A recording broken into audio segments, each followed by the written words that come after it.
When the storm is at its worst, that's when the warrior within is born, not when it's easy, not when it's comfortable, but when it hurts so much, quitting seems like the only way out, and you still refuse to give in.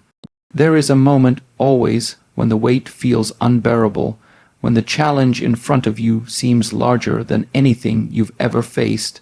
It tightens your chest, your muscles tremble, your breath becomes shallow.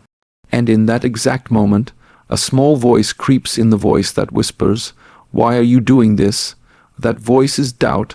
It feeds on pain, but what it doesn't understand is that pain is not your enemy.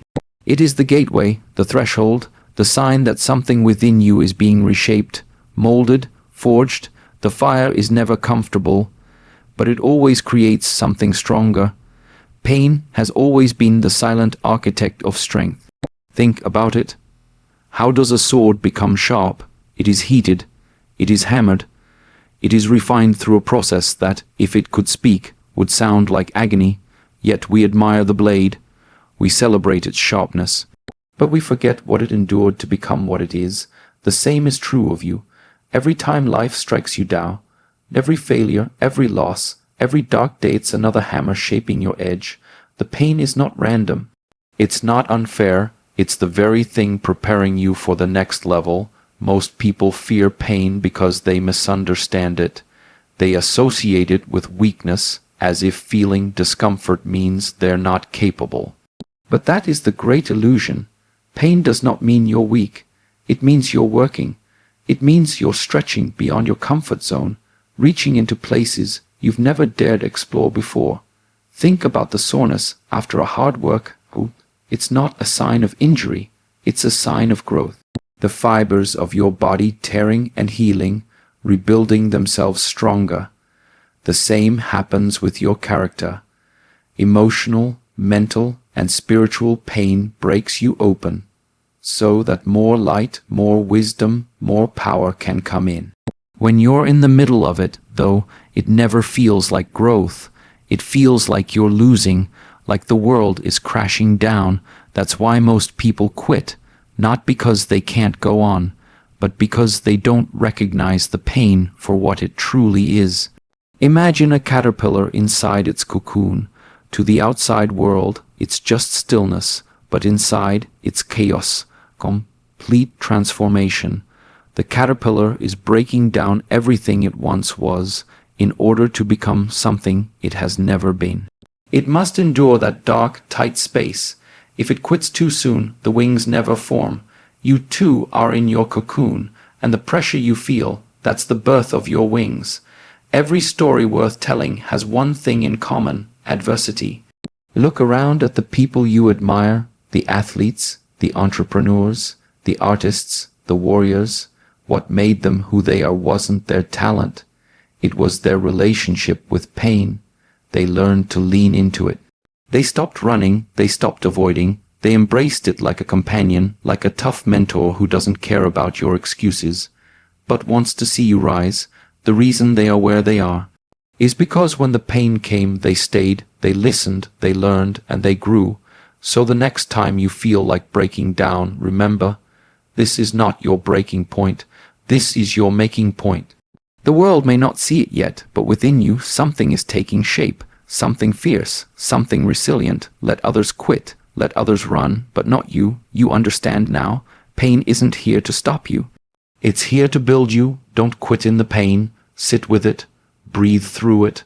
Let it grow you. When exhaustion creeps in, it doesn't begin in the muscles. It starts in the mind.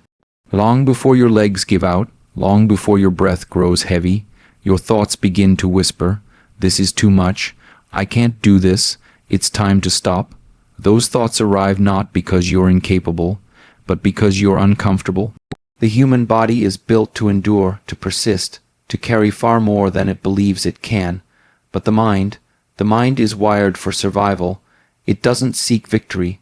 It seeks comfort, and comfort, though soothing, has never built anything worth remembering. Your body is a masterpiece of endurance. Your heart beats over 100 zero times a day without asking for permission. Your lungs expand and contract, drawing in life, expelling fear. Your legs can carry you across mountains. Your hands can build, lift, and create. You are, by nature, durable, but the mind is a storyteller. It paints fears that aren't real. It reminds you of failures that don't define you. It creates boundaries that were never there. That's why so many people give up, not because they physically collapse, but because they mentally surrender to the narrative of limitation. Look at any moment you wanted to quit. Really look at it. Was it truly your body that couldn't go on? Or was it the thought that you couldn't, that you shouldn't, that it wasn't worth it? That's where the quitting starts. That's where the fight is lost. The mind, unless trained, will always seek the easy way out. It will magnify discomfort and call it danger. It will label effort as suffering. But when you understand this, when you see the trick your mind plays, you gain power. You learn to pause, to breathe, to silence the noise, and to keep going. To master your journey, you must first master your mind. This doesn't happen in one day. It happens through practice, repetition, discipline. You train your thoughts the same way you train your body, the fire of action. When your mind screams stop, you whisper back, I'm still here. When it says you can't, you respond, I will. Every time you override the impulse to give up, your mental muscles grow. Every time you keep going, despite the fear, despite the doubt, you become sharper, more focused, unshakable. This is the warrior's path, not the absence of weakness, but the refusal to be ruled by it. Understand this clearly. Your limits are not where your legs fail or where your breath shortens. Your limits live in your thoughts. Your mindset is the ceiling. Break that ceiling, and you'll discover new levels of ability you never imagined were within you. The people who achieve greatness aren't those with perfect bodies or flawless beginnings. They are the ones who learn to sit in silence with their doubt, stare it down, and take one more step anyway. That step, that's the separation between quitting and conquering, between average and extraordinary. The battle is won not by the strongest, but by the most mentally resilient. So next time you feel the urge to give up, pause. Don't listen to the storm in your head. Listen to the quiet rhythm of your heartbeat. Feel your breath. Remind yourself your body is still capable. It is your mind that needs to fall in line. You are not here to run from discomfort. You are here to rise through it. Don't quit because you are stronger than your thoughts. Motivation is a beautiful feeling. It's powerful, exciting, and full of energy. It's that rush you feel after watching something inspiring, that electric surge after hearing the right words, or the first spark that lights the fire of change. But here's the hard truth. Motivation is unreliable. It comes and goes like the wind. It visits when the skies are clear, and it vanishes when the storm arrives. If you're relying on motivation to build your future, you're building a house on sand. Because on the days when life punches hard, motivation won't save you. Discipline will. Discipline is the quiet force. It doesn't shout. It doesn't beg for attention. It simply shows up again and again. And again, whether you're tired or full of energy, whether you're excited or doubting yourself. Discipline doesn't wait to feel ready. It acts. It doesn't care about mood, weather, or convenience. While motivation needs inspiration to start, discipline needs only commitment. That commitment becomes your armor when nothing else is there, when you can't find a reason to keep going. Discipline becomes the reason. Look around at those who achieve the highest levels in anything: art, business, fitness, philosophy. They don't wake up every day feeling inspired. They don't always feel like putting in the work. What sets them apart is that they do it anyway. They've trained themselves to show up regardless of emotion. They don't chase fleeting feelings. They build systems, habits, structure, and through that structure, they find freedom. It is a paradox most will never understand. The most liberated people are often the most disciplined. When you train discipline, you build something far more powerful than motivation. You build momentum. Discipline creates forward motion. It builds consistency. It compounds. Each act of discipline stacks on the one before. Each small choice becomes a brick in the fortress of your identity. Before long, discipline is no longer something you do. It becomes who you are, and who you are when no one's watching. That's the version that determines your fate. The problem most people have is they wait to feel ready. They wait for the perfect moment, the right mood, the surge of inspiration. But that moment rarely comes, or if it does, it doesn't last. The sun sets. The feeling fades, and they return to the cycle of delay. But when you act from discipline instead of motivation, you no longer wait. You lead. You move forward even when the path is unclear. You create rhythm from routine. And you replace doubt with direction. So if you're looking for something to carry you through the days when it's cold, when you're sore, when your dreams feel distant, don't look for motivation. Cultivate discipline. Sharpen it daily. Make it your practice, your rhythm, your path, because when the inspiration dies down, and it always does, discipline will still be standing, and so will you. At some point on your journey, you will fall.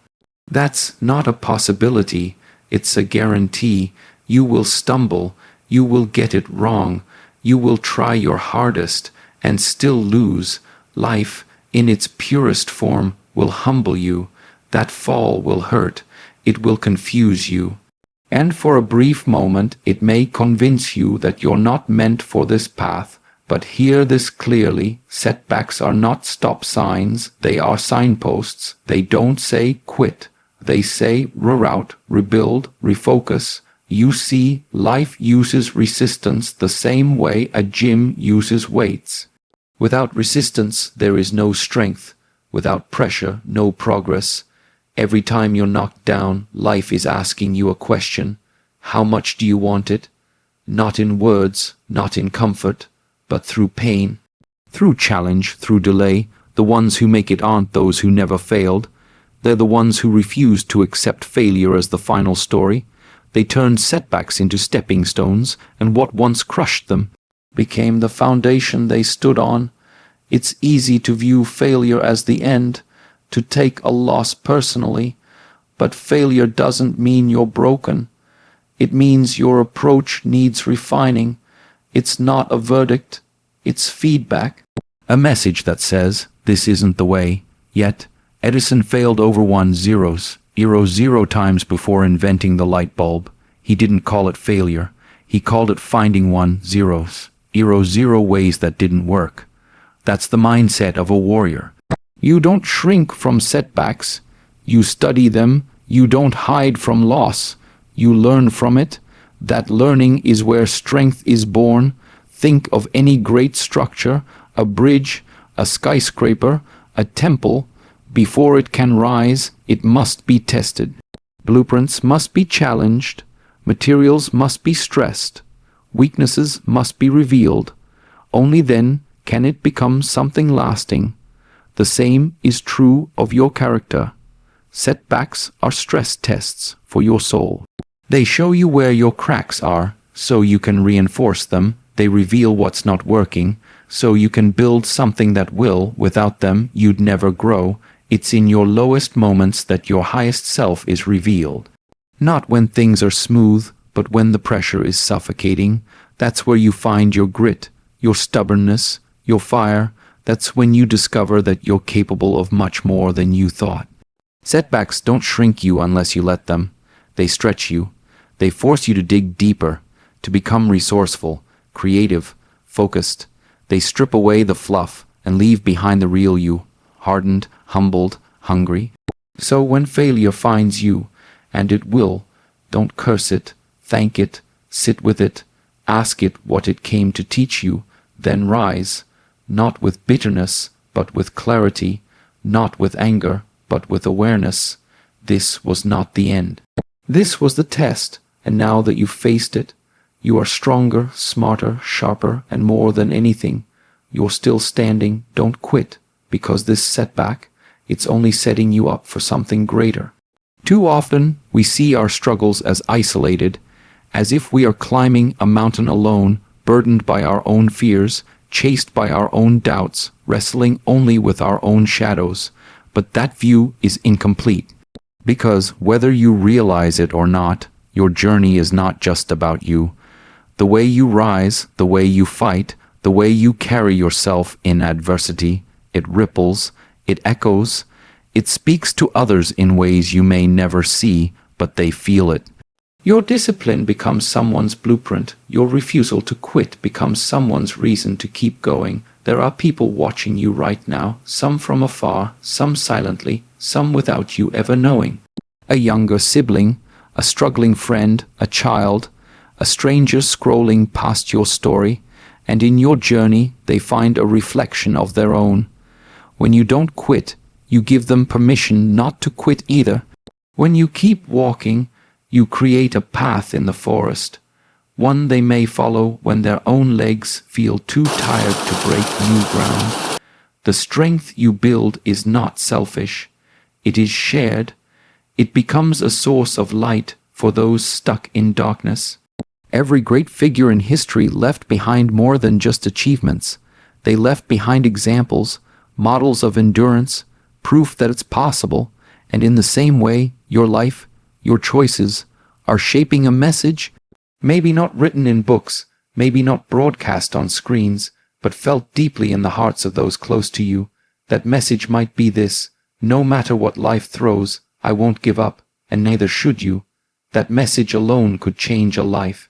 Maybe not today, maybe not this year, but one day, when someone you never knew was watching faces their own battle, they'll remember how you stood firm. There is a type of strength that comes only when you realize you're not just fighting for yourself. When your victory is tied to someone else's hope, when your comeback is the reason someone else doesn't collapse, that's a different kind of power, a deeper kind of responsibility. Because in a world filled with noise, doubt, and distraction, being a living example of perseverance is revolutionary. It speaks louder than any speech. It teaches more than any book. It inspires in ways words cannot. So the next time you want to quit, ask yourself, what am I leaving behind? What will your children remember when they see how you handled adversity? What legacy will your friends inherit from your discipline? What ripple effect will your persistence create in someone else's storm? You are not walking alone. You're paving a way. And while your struggle may feel invisible now, the strength you're building is planting seeds, ones that will grow in places you'll never step foot in. You are carrying more than your name. You are carrying generations, stories, lessons, echoes of those who fought before you, and hope for those who will come after. And that is why you don't quit, not just for you, but for the ones who need your fire to light their way. There's a moment in every journey where it feels pointless to keep going, when you've given everything you had, and still feel like you've gotten nowhere. When the road ahead looks longer than you imagined, and the reward feels too distant to chase, this is the moment where most people quit, not because they're incapable, but because they don't realize how close they truly are. What they don't see is that one more step might change everything. Progress isn't always visible. In fact, some of your biggest growth happens in silence, beneath the surface, in the invisible layers of your character. Like water carving a canyon over time, your effort slowly shapes something powerful, something permanent. But because the change doesn't scream, you assume it's not happening. Because there's no applause, no evidence, no immediate payoff, you think it's all for nothing. But success doesn't come all at once. It builds quietly, gradually, and often the tipping point comes right after you almost gave up. One more rep, one more call, one more early morning, one more hour of focus, one more act of discipline. You don't need to sprint the whole marathon. Sometimes all you need is that next step, because that next step might lead to a door you didn't see. That door might open a new opportunity. That opportunity might introduce you to the right person. That person might inspire your next idea. And that idea, it might change your life, but none of it happens if you quit right now. The difference between failure and breakthrough is often razor thin, and that razor lies in your ability to stay standing just a little longer. When everything in you wants to drop the weight, walk away, shut it down, there's still a part of you, quiet but alive, that says, keep going, just a little more. That voice is your inner warrior. It's not loud, but it's strong. It doesn't beg, it believes. And when you listen to it, you tap into a power most people never touch. The strength that only shows up after your limits have been tested. Most people think success is a leap, but more often, it's just a single, steady step forward, taken again and again, when no one's watching, when everything hurts, and when the outcome is uncertain. That's the step that separates those who wish from those who will. You don't need to see the entire path. You just need to take the next step, especially when it's the hardest one to take. So when you find yourself at the edge, tired, worn out, and filled with doubt, pause. Breathe and take one more step. It may feel small, it may feel insignificant, but that single act of courage could move you from almost to accomplished, from stuck to strong, from exhausted to elevated. Don't quit now. One more step, and everything could change. So now you know, pain is not your enemy, it's your evolution. Your body can keep going long after your mind says stop. Discipline, not motivation, is your true power. Setbacks aren't signs to give up. They are sharpening your edge, your fight. It's not just about you, and your next step could change your entire life. You are not weak because it's hard. You are not broken because you're tired. You are becoming something greater. When others stop, you go on. When doubt screams, you walk in silence. When the world says quit, you whisper, not yet.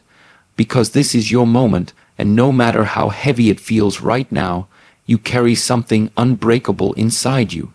So don't quit, don't slow down, don't look back, just keep going step by step, day by day, until one day you'll look back and realize you didn't just survive, you became unstoppable.